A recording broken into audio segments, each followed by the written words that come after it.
Bem-vindos ao Comunicast, onde conversadores conversam sobre conversas. Eu, Vinícius Carneiro, acompanhado de João Pedro Marnoto, Hector Maile e convidados, declaro aberto o episódio de hoje. Roda a vinheta! Olá a todos, estamos aqui hoje com Zilton Salgado, professor da Red House International School. Estamos aqui na Panela Produtora com João Pedro Marnoto, Vinícius Carneiro e eu, Hector Maile. E é isso, Zilton, muito bem-vindo. Muito obrigado. Então, Zilton, pra gente começar, acho que seria bom que você falasse um pouquinho sobre sua carreira e contasse como foi do início e como é que tá hoje em dia. Tá, maravilha. A gente tem quantos dias pra gente fazer essa narrativa? Porque é um tanto longa, mas acho que se eu fosse resumir, assim, de uma forma bem geral, a minha carreira sempre foi uma carreira de educação. Sempre. E, além disso, além de uma carreira de educação, ela foi uma carreira do cuidado das pessoas. Ou das pessoas no seu crescimento, ou das pessoas na sua experiência espiritual. Porque, além de professor, eu fui religioso bastante tempo. Religioso consagrado, de hábito. Na verdade, parecia um personagem do Assassin's Creed. E isso é real. Então, ela começa no interior. Eu sou uma pessoa do interior. Mas... Onde você nasceu, Zilton? Botucatu. Era uma das pessoas que deveria ter sido médico também, porque toda a minha família sempre trabalhou na faculdade de medicina. Mas interessante é que ninguém da minha casa fez isso. Ou eu, ou nem eu, nem meu irmão, a gente fez nenhuma opção por essa coisa da vida, da saúde, da área da saúde. Mas todo mundo foi para educação.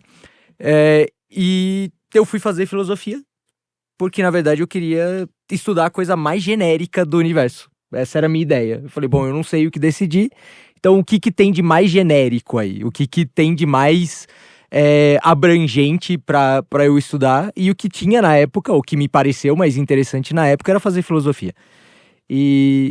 Mas desde lá, eu fui trabalhar com educação e acabei ficando todo esse tempo em educação. Mas tinha um e se na minha cabeça. E o e se era, puta, e se eu fizesse uma experiência na vida religiosa? Né? E se eu chegar no final da minha vida e ainda tiver isso na minha cabeça? Ia ser, no mínimo, estranho chegar lá e não ter mais a possibilidade de fazer essa opção. Então, num determinado momento da minha trajetória, eu resolvi largar tudo e fazer essa experiência. E foi uma experiência um tanto longa, foram 5 anos. Mas, saindo de lá, eu retomei a vida na educação. Você foi pra onde? Você foi pra um mosteiro? Então, eu fui ser frade dominicano. Ou seja, são os primos nerds dos franciscanos. Uhum. Nasceram no mesmo momento, nasceram no mesmo contexto, no século XII, século XIII, mas com ideias um pouco diferentes. Os franciscanos, a fim de ir lá fazer o seu trabalho com os pobres e tudo, e os dominicanos que queriam ser teólogos, queriam ser pensadores da igreja. Uhum. E é uma ordem bem antiga, né? Já interessante que durante o tempo que eu estava lá, a ordem comemorou 900 anos. Então foi um momento bem significativo. Você tá dentro de um lugar que tem uma história de 900 anos, né? E dialogar com essa história é interessante. Talvez vocês não tenham visto, mas um filme bem interessante para entender o peso da história dos dominicanos no Brasil é O Batismo de Sangue.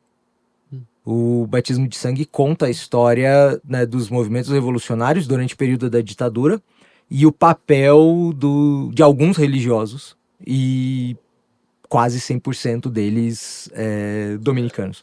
Por exemplo, o Frei Beto, que é um desses caras, que é dominicano até hoje, inclusive. Então é um povo muito interessante. E a gente brinca que eu faço parte agora de um grupo ainda mais seleto, que são os ex-dominicanos brasileiros, que é um grupo bastante interessante, inclusive, assim, congrega, assim, junta uma galera minimamente interessante.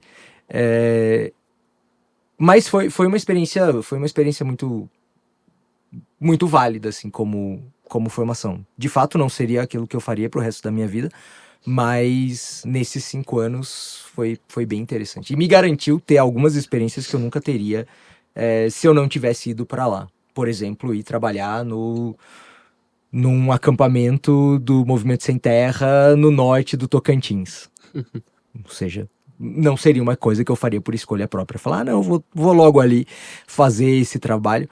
Mas foi alguma coisa que eu fiz por conta da vida religiosa. E foi uma experiência sensacional, de fato. E você, assim, só por curiosidade, você vem de família religiosa? Sua família Não. teve essa tradição ou não? Não. Essa é uma coisa muito interessante. Eu estudei em colégio religioso, estudei em colégio católico, colegião católico, estudei no Santa Marcelina a minha vida toda, porque minha mãe era professora lá.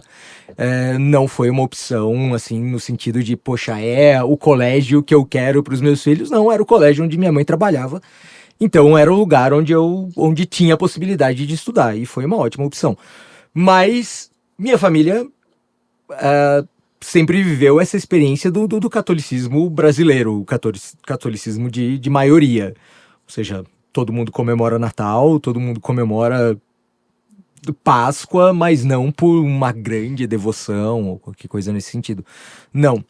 E tanto que é muito interessante pensar que, por exemplo, a experiência religiosa sempre foi uma experiência que para mim foi importante, assim, sempre me pareceu muito importante, mas sempre me pareceu muito importante como uma perspectiva estética, assim, como uma perspectiva de prazer estético, ou seja, a igreja sempre me agradou do ponto de vista das experiências que se constroem ali dentro, da beleza. Eu fui aquela criança que fez aquele movimento bonitinho, assim, fui cantor no coro da igreja e depois fui coroinha. Mas, por exemplo, eu não fiz crisma na época mais tradicional de fazer crisma. Eu fiz primeira comunhão e larguei logo na sequência. No melhor movimento, bem brasileiro também. Mas essa vivência com essa realidade estético-religiosa sempre foi uma coisa importante, assim, para mim. E sempre estava ali como uma coisa do, e se eu desse a chance de fazer uma experiência mais profunda nisso? E depois de ir com esse pessoal mais religioso, você começou a trabalhar aonde? Minha primeira experiência lá foi em Curitiba. Eu saí daqui, eu era professor aqui, num colégio não grande, mas bastante importante daqui de São Paulo, na época. E saí daqui foi 2011 e fui para Curitiba. Fiquei 1 ano em Curitiba. Em Curitiba eu trabalhava num lugar bem interessante, que é, na verdade, a divisa de Curitiba com Pinhais, que é uma região bem pobre, assim. Uma região bem periférica. Então a gente tem aquela experiência, né, de Curitiba, cidade planejada, cidade bonita, maravilha. Isso é verdade no centro de Curitiba. A periferia é periferia como qualquer outra periferia. E trabalhava ali com juventude e com liturgia. Ou seja, acompanhava a galera nas grandes celebrações e tudo isso.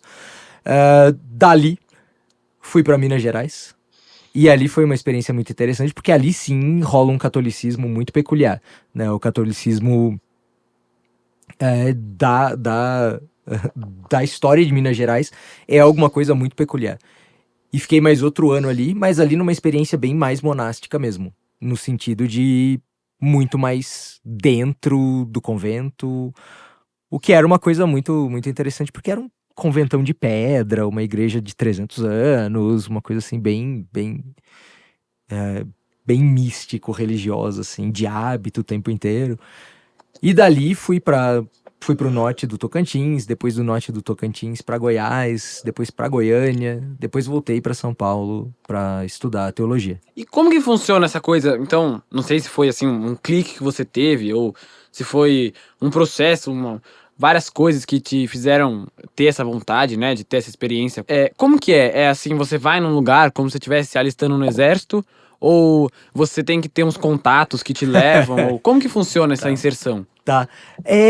Cara, eu acho que a comparação que a gente pode fazer é talvez a comparação de alguém que tá terminando a escola e tá escolhendo uma carreira, ou aonde eu vou estudar. Ou seja, você tem noção do que você gosta de fazer. Você tem noção de que determinadas coisas servem, outras determinadas coisas não servem pra você. Ou pra sua experiência, ou pra aquilo que você imagina do seu futuro, ou aquilo que você construiu como uma imagem ideal do que seria o melhor você. Então eu acho que o que a gente pode dizer é que é parecido com isso. É um pouco nesse sentido. Como eu disse, lendo a minha história, ou olhando a minha história, desde onde eu tô agora, fazia muito sentido fazer essa trajetória. Porque era um bando de questões, na verdade, que estavam na minha cabeça desde sempre. E aí é você selecionar os lugares nos quais ou a experiência na qual você melhor encaixa. Por exemplo, fazendo de novo analogia com a coisa da escolha de uma profissão. Se alguém daqui tá a fim de estudar arquitetura, por exemplo. Aqui em São Paulo você tem N opções. Você pode fazer um curso bem mais voltado para o urbanismo, bem mais voltado para as questões sociais, para a construção da cidade. Você vai fazer FAU na USP. Você quer uma pegada um pouco mais artística ou um pouco mais técnica, você vai fazer Mackenzie. Você quer uma coisa um pouco mais bicho grilo, alternativo, vai fazer PUC ou Escola da Cidade. Ou seja, você tem possibilidades E a vida religiosa não é diferente. Ou seja, você tem de vida monástica totalmente silenciosa, de desligamento do mundo, como os cartuchos, no Rio Grande do Sul, num único lugar que a gente tem nas Américas, o único monastério dos cartuchos que a gente tem nas Américas, ou você vai ser irmão e trabalhar em escola como os irmãos nos maristas. Então sim, você tem que ir conhecendo todas essas coisas e até que chega um momento que você fala, bom, esse perfil aqui parece que é o perfil com o qual eu me encaixo. E, olhando bem pra mim, sim, ser um nerdzinho da igreja fazia muito sentido pra mim naquele momento. Então, ser um dominicano era o que parecia mais interessante pra mim ali. E Zilton, posso Pode? fazer uma pergunta? Acho que mais de hoje em dia. Fica à vontade. Você ainda tem esse contato com a igreja e etc, né? Sim e não. E eu vou explicar o que isso quer dizer. Sim, no sentido de que sim, eu construí boas amizades e tenho uma ótima relação, por exemplo, com a galera com quem eu trabalhei e com as pessoas com quem eu vivi todo esse tempo. Não no sentido de não ter uma ligação tão formal, assim, com a igreja como eu tive naquele momento. Naquele momento eu fazia parte da hierarquia da igreja. Era membro da vida religiosa. Hoje, não mais. Tem uma presença, assim, super ativa na igreja? Não. Vez ou outra apareço por lá, sim. E você sente falta de estar dentro desse ambiente, assim? Não. Não. Por que você acha que não? Porque, na verdade, eu acho que foi uma experiência que foi construída ali num momento da minha biografia que já não é mais o momento no qual eu tô hoje. Então, sentir falta ou olhar com saudosismo e olhar com essa perspectiva do, poxa, e se eu tivesse continuado, na verdade não me faria bem, ou pelo menos eu acredito que não me faria bem. Então, é olhar para uma experiência legal, assim, que aconteceu e que teve começo, meio e fim, e um começo, meio e fim bem, acho que bem determinados, assim, bem delimitados. Então não, saudade ou falta, não. Você disse que você fez filosofia e mais tarde você teve essa experiência dentro da igreja. Como que essas duas coisas contrastaram ou harmonizaram, né? Em dois pontos. Formar a pessoa que você é hoje, né? Um ponto mais geral. Mas também a forma como você pensa, você vê o mundo, como você se comunica com as pessoas em volta, com tudo que tá acontecendo.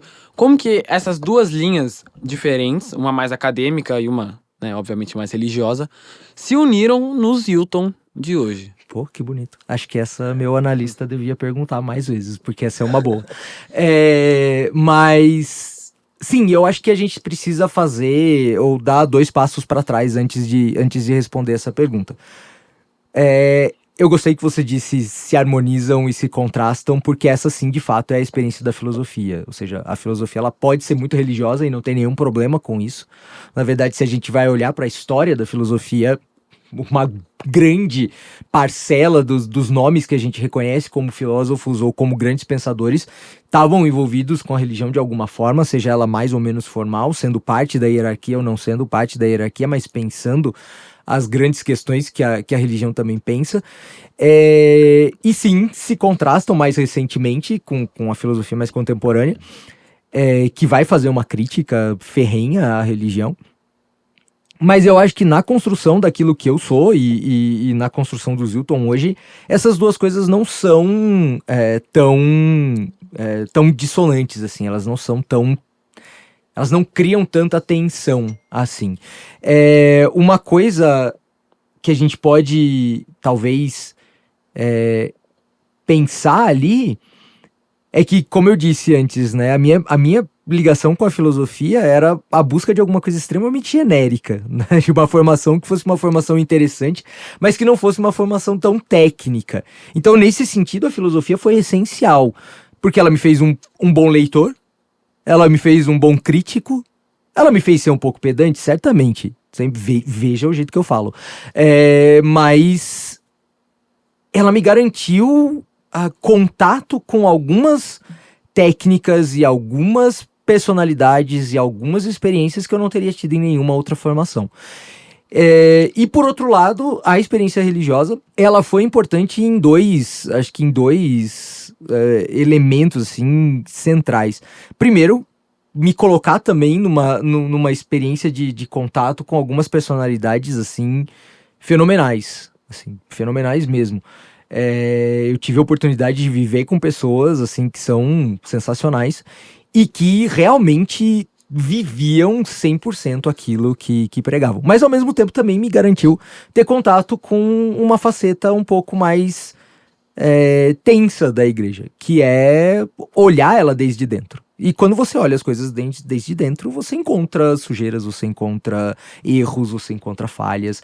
E isso também é muito importante. Então, acho que essas duas coisas, quando elas se encontram, na minha experiência, elas constroem assim, uma possibilidade de ler o mundo de uma maneira bem peculiar, bem exótica, mas muito interessante. É bem curioso, porque uma das nossas perguntas é como que ter estudado filosofia mudou a sua forma de ver o mundo e analisar as coisas ao seu redor? Então, eu sempre gosto de pensar a partir de uma contribuição do Roberto Schwartz.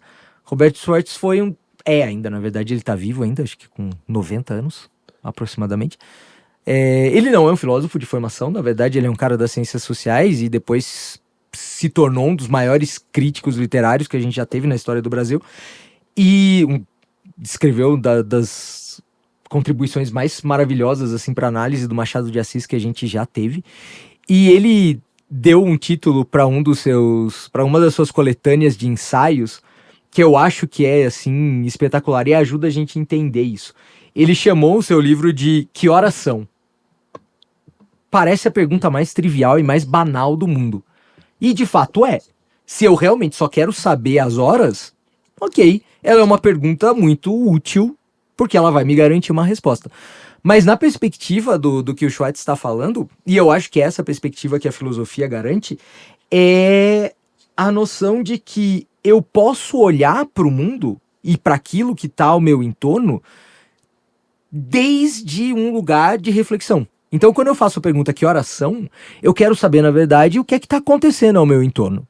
Quais são os elementos que estão se aproximando, quais são as ideias que estão se construindo, como é que determinados movimentos sociais ou movimentos de pensamento estão se organizando, e isso tudo me ajuda a ler as contingências, me ajuda a ler aquilo que está rolando no mundo e olhar para isso desde um lugar um pouco mais crítico ou um pouco mais reflexivo. E talvez essa vamos dizer, metodologia de ler o mundo é alguma coisa que a filosofia garante, né? E que talvez não garantisse em outros lugares, ou seja, outras experiências não me permitissem olhar o mundo assim, e eu desde essa perspectiva mais crítica, mais reflexiva. E cursando filosofia, agora a gente sabendo que você estava procurando uma coisa mais genérica nas humanas, como que isso te levou a virar professor? Tá, essa é uma boa. Aí eu acho que eu vou dizer que é uma questão de maldição familiar. Minha mãe é professora, minha mãe sempre foi professora, então essa foi a experiência que eu tive, assim, desde sempre. E ser filho de professor é um negócio meio bizarro, né? Porque você vive na escola, você vive com as coisas da escola, você vive mergulhado nisso.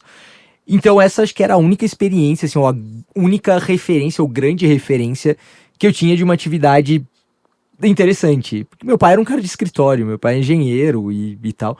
Então não tinha nada muito emocionante, eu acho, naquilo que ele me mostrava do trabalho, da profissão dele. Ao passo que a experiência da minha mãe era uma experiência muito interessante, muito dinâmica.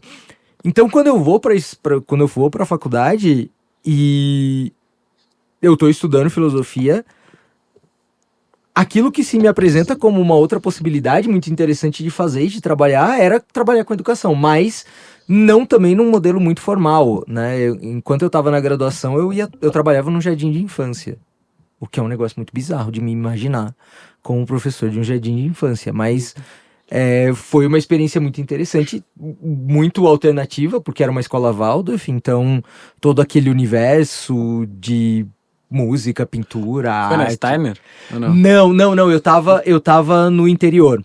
Era uma escola de jardim, mas sim, eu estudei na Steiner depois, eu fiz a formação de professor Waldorf na Steiner, antes da Steiner ser faculdade,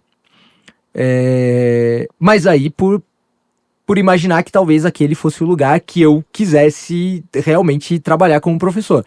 Mas aí, no desenrolar das experiências, não. Acabou que não. É um universo muito bonito, é realmente um universo muito simpático, mas não era onde eu me via como professor. Mas eu acho que não teve nenhuma possibilidade, assim, ou pelo menos olhando, assim, em retrospecto, eu não vejo outra possibilidade de eu ter construído uma carreira que não fosse como professor. Não que alguém que faça filosofia esteja fadado a ser professor, isso não é uma realidade. Por exemplo, uma galera que estudou ali comigo não acabou nesse universo. Mas, pra mim, acho que era a coisa que mais fazia sentido. E Zilton, hoje você dá aula para as pessoas mais novas, né? Tipo, Sim. crianças, etc. Como é que é? Porque assim, na filosofia você aprende palavras mais difíceis, né? Assim, podemos Sim. falar. Sim. Um jeito mais formal de falar. Como é que é, talvez, se controlar pra não falar, tipo, coisas difíceis? Como é que foi sua experiência ensinando crianças? Exatamente. Não, mas só complementar. Porque a gente tá tão interessado na forma que você se comunica ali dentro da sua profissão, né? Uhum. Porque, pros nossos ouvintes, a gente conheceu o Zilton durante uma aula de inglês. Ele deu pra gente... a gente tinha ali da Odisseia. E ele também nos deu uma análise breve, uma aula de 1 hora. Ele nos deu uma análise breve, mas muito interessante da Odisseia. E isso, a gente ficou muito intrigado com a forma que esse cara, que a gente nunca tinha visto, nos envolveu ali dentro daquela sala de aula com uma história que a gente tinha entrado em Sem entender contato nada. pela primeira vez, exatamente, há 3 dias. E ele nos fez sentir ali dentro, como se a gente fosse... A gente tinha lido e metade da classe não tinha entendido nada, não tinha entendido motivos, conceitos, nem a história em si. Exatamente. E depois tava todo mundo como se tivesse sido Já tava todo mundo experiente na refletindo, história. debatendo. Exato. Exatamente. Por isso que a gente tá tão interessado na forma que você se comunica ali dentro da escola. Claro, você trabalha especialmente, atualmente, com crianças menores. Sim. E como que isso te afeta? Como que... Também, se você quiser adicionar, como que foi a sua visão dando essa aula da Odisseia? Porque a gente tá muito interessado. É verdade. Boa. Não, as perguntas são legais. E sim, a questão da linguagem é uma questão complexa. E vocês já perceberam que o meu jeito de falar não é o jeito mais simples do universo. Assim, o meu vocabulário não é o vocabulário mais tranquilo. E para uma criança de 8 anos, então, muito menos. Sim, tem por um lado um esforço consciente de controlar o meu vocabulário, sim, eu tenho que fazer isso e eu tenho que controlar a forma como eu falo, mas ao mesmo tempo, esse modo de organizar, vamos pensar, né, nos russos, nos filósofos russos, nos filósofos da linguagem. Não tem uma cisão, não tem uma separação entre pensamento e linguagem. Pensamento é linguagem, linguagem é expressão de pensamento. Então, também apresentar para as crianças ou garantir às crianças um contato com uma outra forma de comunicação, uma forma um pouco mais rigorosa, com vocabulário um pouco mais estruturado, com um ordenamento da linguagem um pouco mais formal, talvez seja o único lugar que elas tenham contato com isso. Então, nesse sentido, a minha percepção é de que é também meu serviço, ali com as crianças menores, garantir que elas tenham contato com uma linguagem um pouco mais estruturada. E com uma linguagem que não é aquela mesma que elas usam entre elas. Né? Porque senão, eu não estaria fazendo o meu papel como educador, de garantir que elas saiam da condição na qual elas estão e alcancem ou possam alcançar uma outra condição. Então, sim, tem por um lado um movimento de contenção, porque eu não vou falar desse mesmo jeito que eu tô falando, mas ao mesmo tempo é meu papel garantir que elas tenham contato com outras coisas, né? E com uma outra forma de usar a linguagem, talvez um pouco mais estruturada, que não seja aquilo que elas vão experimentar em nenhum outro lugar. E até, eu acho que também tem uma coisa que é, quando você estrutura, tem um pouco sobre o pensar antes de falar, né? Que eu acho que ajuda até. Por exemplo, eu tava conversando com outro professor faz tempo, que a gente tava falando um pouco sobre essa coisa da linguagem, como você muda a sua linguagem na escola, porque a gente sabe que, assim, professores também não vão falar todo bonitinho toda hora, né? Às vezes soltam uns palavrão, quando não está na escola, obviamente, mas eu tava comentando com um deles, ele falou pra mim que, essa coisa de falar em inglês com os alunos me ajuda um pouco a pensar antes de falar, e acaba... Eu que sou uma pessoa que deixa escorregar, às vezes, de vez em quando, ajuda a pensar antes de falar e não deixar escorregar. Sim, no meu caso não rola, né? Esse não é um ordenador da minha linguagem, porque eu falo português com as crianças, né? Eu ensino em português. Mas sim, isso é uma realidade. Porque sim, você tá num outro registro do seu pensamento e que não é aquele do seu... né, onde você é menos formal, né?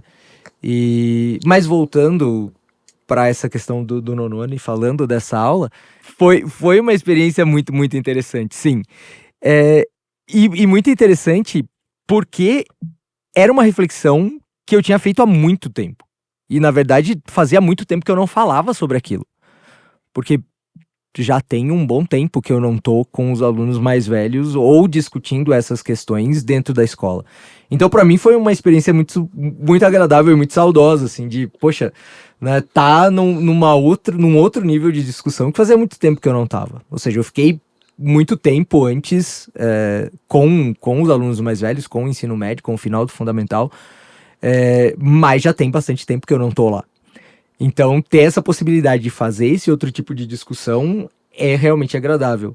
E é um tema ali, é um tema que me fascina, assim. Então, foi bem bom. E você falou que fez faz tempo. Como é que você fez essa reflexão? Você fez pra uma aula, você tava só sozinho, tinha acabado de ler e começou a pensar? E só complementar. Eu me encontro muitas vezes, quando eu faço um trabalho, eu penso alguma coisa, e mais tarde eu vou rever aquilo, vou terminar aquele trabalho e eu vejo como eu poderia ter feito. Eu podia ter feito uma escolha diferente. Então, só pra você conectar, assim, se você fez isso há muito tempo e antes de preparar aquela aula você pensou, não, mas na verdade não tenho certeza disso aqui. Ou se você pensou naquela hora e na aula mudou alguma coisa. Sim, não sei. Sim. Então, aquela discussão que a gente fez ali é olhar para a narrativa da Odisseia como uma imagem do desenvolvimento humano e que foi um pouco daquilo que a gente discutiu. Já era uma discussão que sim, eu tinha feito há muito tempo. E muito tempo eu digo mais de 10 anos atrás, quando eu estava dando aula pro ensino médio. Em um contexto muito peculiar, muito particular. Eu tinha lido, obviamente, esse texto na graduação, na filosofia, e discutido isso num outro contexto, mas aquela discussão específica foi alguma coisa que tinha rolado num contexto de ensino médio. Mas quando eu tinha falado com a Karina antes, porque na verdade fui eu pentelhando a Karina, né? Ela tinha me comentado dessa discussão e que não era na verdade o nicho dela é língua, o prazer dela é discutir língua, não necessariamente literatura. Então, para ela também era uma discussão bem complexa, bem complicada. E que ela tava tendo dificuldades de organizar. E aí eu falei, maravilha, se você quiser eu faço. Não tenho problema nenhum em fazer. E ela falou, beleza, você quer mesmo? Eu falei, sim. E então eu organizei. Puta, eu fui recolocar no papel essas reflexões. E viu, falando português, saiu um palavrãozinho assim de leve aqui, mas Acontece, tudo bem. não. Não, mas esse é com alegria. E então eu fui anotar essas questões e a minha ideia era fazer uma discussão muito diferente da que eu acabei fazendo ali. Assim, se você for olhar o papel onde eu anotei o que eu gostaria de fazer lá, primeiro eu não fiz metade do que eu tinha imaginado fazer. Eu coloquei muito mais coisa no papel, né? O papel é sempre muito mais receptivo, então eu coloquei muito mais coisa ali. Mas aquilo que eu fui organizando enquanto a gente estava ali naquela aula, eu acho que foi muito melhor do que o que estava no papel. Acho que acabou sendo muito mais interessante, porque, como eu falei, pensamento e linguagem não são coisas tão diferentes. Então, enquanto você está fazendo a sua discussão, você também está organizando seus pensamentos, né? Então, enquanto eu estava ali discutindo com vocês, algumas outras perspectivas apareceram. Algumas outras coisas que eu coloquei ali na lousa não estavam no papel e foram bem mais interessantes, na verdade. Eu, Zilton, assim, eu tava pensando que ano que vem você vai começar a dar aula de novo pros mais velhos, né? Sim. Ê, beleza! E tipo assim, eu queria que você falasse um pouco. Primeiramente, quanto tempo faz que você deu aula pro ensino médio? Eu fiquei 10 anos no ensino médio. Aham. Aí depois eu fiz essa pausa para a vida religiosa, voltei com a educação com a educação fundamental 1, os mais novos. Então já tem talvez quase 10. Então, era isso que eu ia perguntar. Como é que é voltar de novo pro ensino médio? Como que tá sendo essa preparação, né? Até... Não sei, eu não sou professor, eu não sei como que funciona exatamente por trás. Mas imagino que você já deve estar... com certeza dentro da escola ali, então, né, organização, tal, aula. Mas também como que tá isso pra você, né? Que o Vini puxou esse ponto, acho que é muito interessante. Sim. Então, é alguma coisa que, a princípio, eu achei que eu não faria. Eu achei que eu não voltaria a dar aula pro ensino médio. Não era alguma coisa que me passava na cabeça, assim, necessariamente. Mas, nesse contexto, em que essas discussões estão acontecendo na escola, me parece alguma coisa muito interessante, porque essa disciplina, né, que é essa disciplina mais perto da filosofia, né, no currículo do IB, não é necessariamente filosofia. Ou seja, se a gente pega os dois currículos, né, o currículo brasileiro e o currículo do IB, no currículo brasileiro a gente tem filosofia. A disciplina de filosofia, a disciplina de sociologia, e aí elas têm uma perspectiva muito mais histórica. Ou seja, você vai fazer história da filosofia, você vai discutir temas centrais da filosofia, como ética, moral, história da arte ou filosofia da arte, epistemologia, que são áreas da filosofia. E tradicionalmente, essas discussões são feitas desde um viés histórico, desde, começamos lá com os pré-socráticos e vamos até a filosofia contemporânea. Isso é interessante, isso tem o seu papel, mas não é aquilo que necessariamente eu esteja mais super afim de fazer. Mas a perspectiva dessa disciplina, do currículo IB, é um pouco diferente. Né, a perspectiva do TOK, do Theory of Knowledge, como o nome diz, é discutir sobre os processos e os mecanismos e as formas pelas quais a gente produz conhecimento. Ou seja, como a gente constrói conhecimento. E como esse conhecimento se constrói também em contato com todas as outras disciplinas que vocês vão ter. Ou que um estudante tem no ensino médio. Então, por exemplo, tem uma área lá dentro tem um momento dentro do TOK que a gente vai se perguntar, bom, maravilha, eu construo conhecimento em história. Beleza? Isso a gente sabe. Construo conhecimento em matemática. Mas esse conhecimento que eu construo em história e esse conhecimento que eu construo em matemática são a mesma coisa? Do ponto de vista dos meus processos mentais, do ponto de vista da minha reflexão, é o mesmo tipo de conhecimento? Ou eu, como quem está produzindo conhecimento, estou produzindo conhecimento da mesma maneira nesses dois lugares? Tô feliz aqui, tô sorrindo porque a gente tá chegando num lugar que eu queria. Boa. Eu acho que essa discussão, né, da teoria do conhecimento, de como as coisas formulam ali na nossa cabeça, é muito grande. A gente podia passar horas aqui até acabar a luz falando disso. Mas se você puder dar um gostinho pra gente, e ainda vou adicionar uma coisa que eu penso bastante. Até que ponto você acha que um repertório atual e também histórico, né? Então saber o que aconteceu há 10, 20, 30, 400, 500 anos e o que está acontecendo hoje, né? O conflito em Israel, por exemplo, né? Uma coisa super atual. Não sei, ataques em escolas, uma coisa super atual também. Como que isso te ajuda em construir os seus pensamentos? Como que isso ajuda você a estruturar as suas ideias? Eu posso emendar outra pergunta? Você acha que, aí tu tá falando, por exemplo, da guerra, você acha que a filosofia vai mudando muito por causa dessas coisas que acontecem? Tipo, você acha que muda muita coisa? Boa. Aí a gente tem que imaginar, acho que duas coisas. Eu vou voltar no exemplo da matemática, porque talvez acho que seja uma analogia interessante. Por exemplo, vocês estão no 9º ano, tem pelo menos 9 anos que vocês fazem matemática. Né?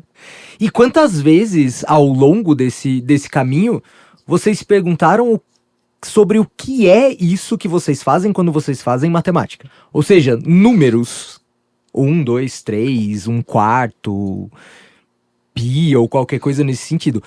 Tem realidade? Representa alguma coisa? É algo que existe para além da onde a gente está? A gente habitualmente não se pergunta sobre isso. A gente simplesmente aprende a usar as estruturas, a gente aprende a montar uma continha de adição, subtração, divisão. A coisa vai ficando mais complexa, mas a gente está fazendo as mesmas estruturas. Você está lá resolvendo equações do 2º grau, 3º grau, inequações, ou o que é que seja, mas ao fim e ao cabo, a mecânica é a mesma. E você não necessariamente pensou sobre, que realidade tem esses elementos que eu estou manipulando? Aonde eu quero chegar com isso? Eu quero chegar nessa perspectiva de que, quando a gente está fazendo filosofia, ou quando a gente está discutindo sobre conhecimento, ou quando a gente está discutindo sobre aquilo que acontece no meu entorno, a gente tende a fazer essa mesma coisa, a imaginar que esses processos de discussão, ou isso que a gente está fazendo, é alguma coisa independente de mim. Por exemplo, o Vini disse ali a filosofia. Como se ela fosse alguma coisa que tivesse uma realidade própria. Sim, tipo, talvez o Boécio, quando escreveu as Consolações da Filosofia, lá, o Boécio, o último homem da antiguidade, o primeiro homem da Idade Média, ele escreveu as Consolações da Filosofia como se ele estivesse conversando com uma senhora, né, com uma dama, e a filosofia como essa que vem consolar o homem que está preso, moribundo, né, perto de morrer, e como se ela tivesse uma realidade para além. Mas eu acho que a nossa perspectiva pode ser um pouco diferente. E pode ser essa perspectiva de que não. Da mesma forma como a matemática é alguma coisa que eu estou fazendo ali, e ela tem uma utilidade, ou ela tem um valor nela mesma, nesse próprio exercício, né, de produzir a matemática, a filosofia também, e a teoria do conhecimento também. Ou seja, eu não estou produzindo alguma coisa, eu não estou dialogando com alguma coisa que está lá pronta e acabada fora daqui. Então, olhar para essas realidades que estão ao meu entorno, olhar para o conflito no Oriente Médio, olhar para os atos de violência, e que são elementos que estão acontecendo ao meu entorno, são experiências da filosofia também. E são experiências que podem ser realizadas por qualquer pessoa. Existe, sim, uma metodologia mais filosófica, certamente.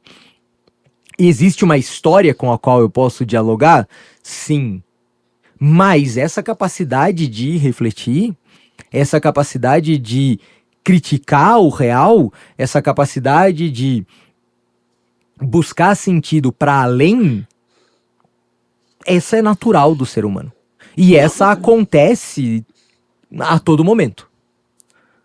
Acho que a grande distinção é que quando a gente estuda essas coisas, a gente consegue se colocar ou se posicionar numa linha histórica com mais tranquilidade e dizer, olha, pô, eu não preciso reinventar a roda, eu posso dialogar com esse cara aqui de 500 anos e retirar dele algumas coisas que são interessantes. Ou eu posso perceber que aquelas minhas angústias, minhas aflições, ou que as minhas grandes questões não são tão inéditas assim. Ou mesmo os nossos erros, né? Eu tinha um colega que dizia, pô, a gente pode ser mais criativo, né? E não errar as mesmas coisas que os seres humanos já estão errando há milhares de anos, né? A gente pode ser criativo nos nossos erros também. Então, quando a gente conhece aquilo que veio antes da gente, como uma tradição filosófica, a gente consegue perceber aonde a gente está, né? E a gente consegue perceber como dialogar com aquilo que está ao nosso entorno. E eu volto na frase do Schwartz, né? Que parece uma frase tão banal, tão simples, né? Que horas são? Mas talvez seja a frase mais interessante, né? A questão mais interessante da gente se colocar, né? Quando eu pergunto que horas são, eu estou perguntando o que é que está acontecendo ao meu entorno.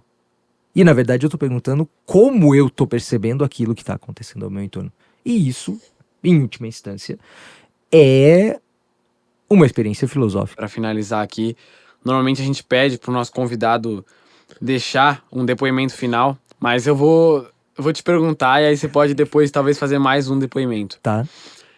Tudo que a gente pensa e tudo que cada um pensa e como esses pensamentos individuais se conectam para formar um pensamento coletivo, um subconsciente coletivo, não sei, não deve ter termos mais assertivos. Na verdade, o que eu tô querendo perguntar é o que seria a filosofia? E tenho certeza que isso é uma questão que é muito debatida, né? Uhum. E também, se não tem uma definição clara, o que se ensina numa faculdade de filosofia? Tá. Se ele te ensina como pensar, se ele te dá o repertório pra pensar. Sim, essa é uma pergunta de $1 milhão, realmente. A gente tem 2000 anos da filosofia no Ocidente, pelo menos. Mais, na verdade. Tentando delimitar essa questão. A gente tem respostas possíveis? Sim, muitas. A gente tem uma resposta muito simples? Talvez não. Mas o que a gente tem é, sim, uma tradição de reflexão na filosofia. E quando você, e como eu estava dizendo, né, quando você se insere nessa tradição de reflexão, você acaba fazendo você acaba realizando aquilo que essa tradição tá te oferecendo. Ou seja, eu me chamo de filósofo, por exemplo. Eu passei pela faculdade de filosofia, passei anos lá dentro, mas eu me colocaria o título de filósofo? Não, certamente não. Eu não me daria esse título. Aquilo que a gente faz na faculdade, ou aquilo que na maior parte do tempo a gente faz na faculdade, é estudar a história da filosofia. Ou estudar grandes temas da filosofia. Será que a gente está fazendo filosofia todo esse tempo? Tenho lá minhas dúvidas. Mas, quando eu me aproprio dessa tradição e me aproprio das ferramentas que a filosofia tem, da mesma forma, voltando na analogia da matemática, da mesma forma que eu me aproprio de algumas ferramentas muito simples da matemática para poder fazer matemática, eu também tenho que me apropriar das ferramentas da filosofia para tentar começar a fazer uma reflexão que seja minimamente filosófica. E que reflexão é a reflexão minimamente filosófica? É aquela que busca olhar nas experiências mais banais ou nas experiências mais simples questões que vão para além do próprio indivíduo. Ou seja, questões que estão para além da minha experiência pessoal própria, limitada pelo meu tempo, pelo meu espaço, mas que dependem do meu tempo e do meu espaço para acontecer. Ou seja, quando eu paro diante de um problema ou diante de uma questão, seja ele um problema externo, seja ele um problema interno, e eu me pergunto, bom, o que é que existe como origem, fundamento, desdobramento e resultado nesse problema? E aí eu não tô olhando necessariamente só para aquele indivíduo que tá ali ou para aquela situação que tá ali, mas eu tô olhando para elementos internos e para elementos que estão ali se, né, fervendo dentro ali, borbulhando dentro dessa experiência. Aí talvez eu esteja fazendo filosofia. Acho que a gente podia passar uns dias aqui. Certamente. É verdade. Mas Certamente. é isso, Zilton. A gente queria agradecer muito. Agradecer obrigado. também a Panela Produtora, nosso apoiador oficial do projeto. E se você quiser deixar alguma frase aí. Sim, Que oração. boa. Não, sim, talvez essa seja uma ótima. Talvez, né, toda vez que a gente olhar no relógio daqui pra frente, a gente consiga lembrar que, tem uma reflexão que eu posso fazer. Ou seja, em qualquer lugar que eu esteja, e quem quer que eu seja, eu tenho potencial filosófico. Ou existe um potencial filosófico. Ali no sentido de parar, olhar e se perguntar, bom, o que é que está acontecendo? Que elementos estão ali? Bom, então, agora que a gente fechou, a gente queria agradecer novamente a Panela Produtora e se vocês dois, você, Hector, Vinícius, quiserem alguma consideração final, falar. Eu acho muito interessante, filosofia obviamente é um assunto que você fica falando por dias e dias e meses, mas eu acho interessante que até o fato de a gente não saber exatamente o que é filosofia é, de certa forma, parte de filosofia, porque filosofia nada mais seria do que a eterna reflexão. Mas eu acho que talvez esse questionamento é a palha que deixa a fogueira da filosofia andando. A gente pode falar que muitos questionamentos derivaram dessa coisa do propósito de pensar e do propósito de criticar. E criticar uma forma boa de julgar, de ver o mundo e questionar mesmo. E levar a conclusões que talvez possam sempre ser revisitadas e tirar novas conclusões. Tava pensando também que essa coisa, a faculdade de filosofia, eu acho que ela também te ajuda a ter o que pensar sobre, assim como olhar contextos atuais e antigos, porque como que você vai filosofar, como que você vai refletir se você não tem o repertório para refletir sobre, se você não tem os exemplos anteriores, os dados, por assim dizer. Eu acho bem interessante isso. Queria primeiramente agradecer, né, que nem os meninos. E eu queria falar também que eu acho que hoje, eu pude conversar de verdade com alguém que realmente entende de filosofia. Porque antes eu ficava em casa, né, no tédio, assim, quando eu fiquei uma semana doente, eu ficava vendo episódios de filosofia. Assim, de pessoas aleatórias da internet, eu ficava vendo conversas, assim, meio filosóficas. E eu não entendia algumas partes, eu não entendia algumas palavras. E sempre ficava me perguntando de onde vinha essas coisas, sabe? E hoje eu acho que eu pude conversar com alguém que realmente entende. Eu achei muito legal. Muito obrigado.